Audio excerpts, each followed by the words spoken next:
Happy Monday, everybody. This is Eric in the Card Closet. Hope you're having a great day. I'm actually recording this during the work day today because I am off, being that it's Martin Luther King Day. And oh boy, I hope you're warmer than we are. We're sitting at negative 10 degrees right now.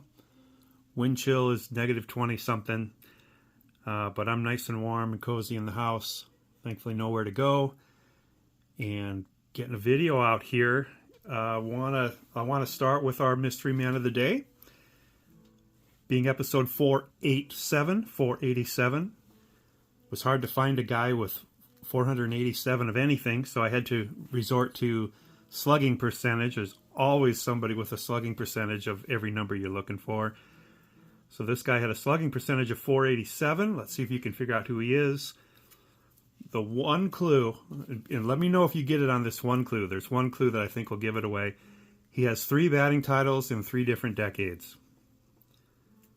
One in the 70s, one in the 80s, one in the 90s. Played 21 seasons, all with one team. He's a Hall of Famer. He's most known for being a third baseman, but he did play a couple seasons at first base and a couple seasons as a designated hitter at the end. He's a 13-time All-Star, 3-time Silver Slugger, 1 Gold Glove, American League MVP Award, 3,100 hits. His Topps card run ran from 1975 to 1994. So his rookie card is 1975 Topps.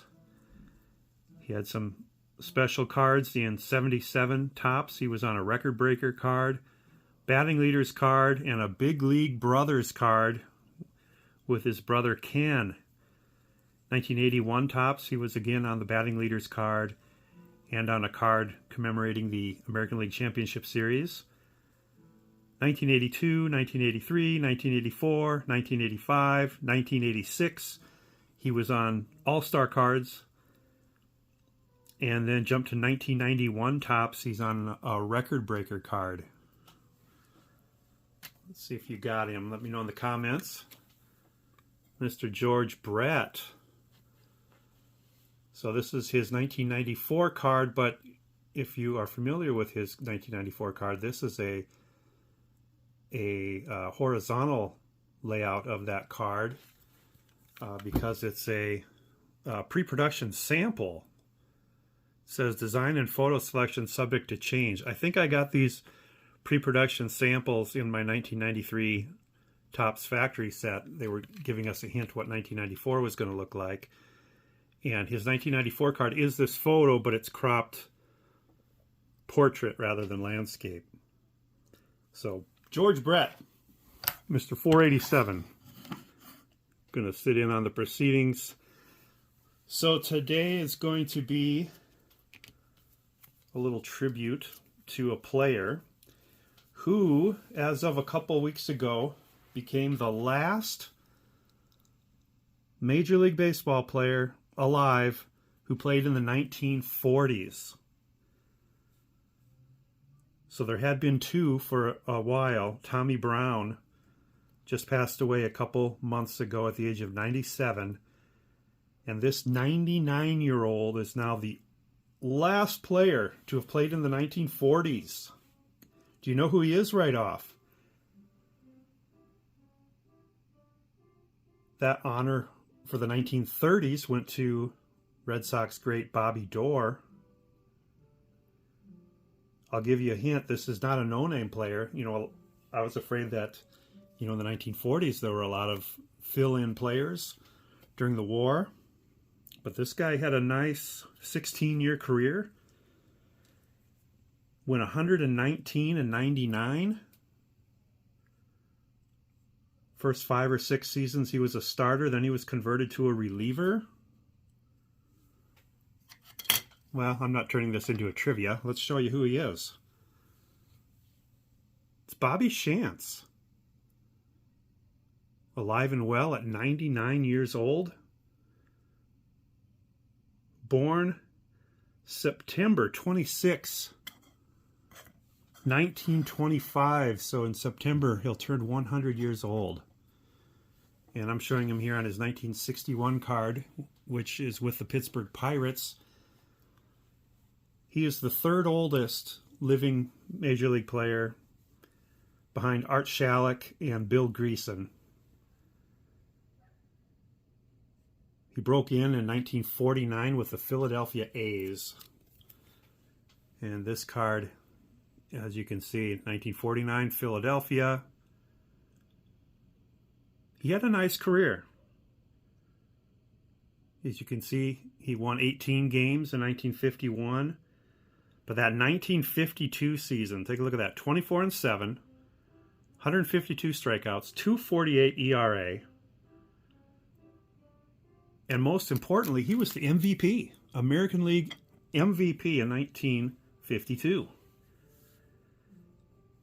He won a World Series championship with the Yankees in 1957. He was the ERA leader again with a 2.45 ERA. Let's see if we can find that season on here. Right there. Also 1957. 7 times he had an ERA under 3. 8-time Gold Glove winner. That's a lot of Gold Gloves. Now this is before Jim Cott. This is before Greg Maddux. So that had to be up there as one of the best for a pitcher. 8 Gold Gloves. And like I said, he's 99. He's the third oldest, and he is the last player from the 1940s that is still alive. So while I was doing that research, a couple other fun facts. For the longest time, this gentleman, Charlie Maxwell, has been the oldest living Boston former Red Sox player, but he passed away in the last month. So now, the oldest former Red Sox player is this guy, Al Worthington. Al Worthington is 95 years old, which is the 12th oldest living major leaguer. He played 6 games for the Red Sox in 1960. That was his entire Red Sox run. 6 games of relief, and he went 0-1. So Al Worthington, oldest former Red Sox player. Got one more for you. Then we're going to make this a short video. Who is the oldest living Hall of Famer? Does anybody know? Oldest living Hall of Famer. He is 90 years old, so he's a young guy compared to these gentlemen you see in front of you right now. 90 years old. I didn't see where that ranks him overall for living players, but it looked like it was down in the 30s range. Oldest living Hall of Famer, going once, going twice. Luis Aparicio, 90 years old. I believe Tommy Lasorda, no, Willie Mays probably held that for a while before Luis Aparicio.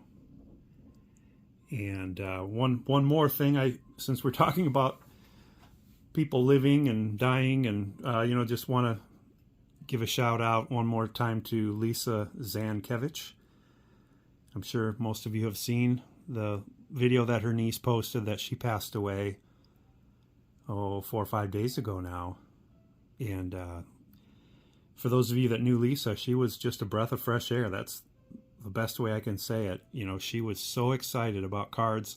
She had a lot of friends in the community, and she had a lot of people gifting her cards. Most of her videos were people sending her free cards. And it didn't matter if you were sending her an autograph Al Kaline or if you were sending her junk wax era Alan Trammell. She loved it, and she super appreciated the gifts.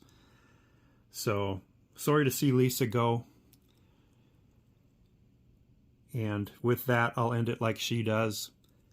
Keep on collecting, y'all.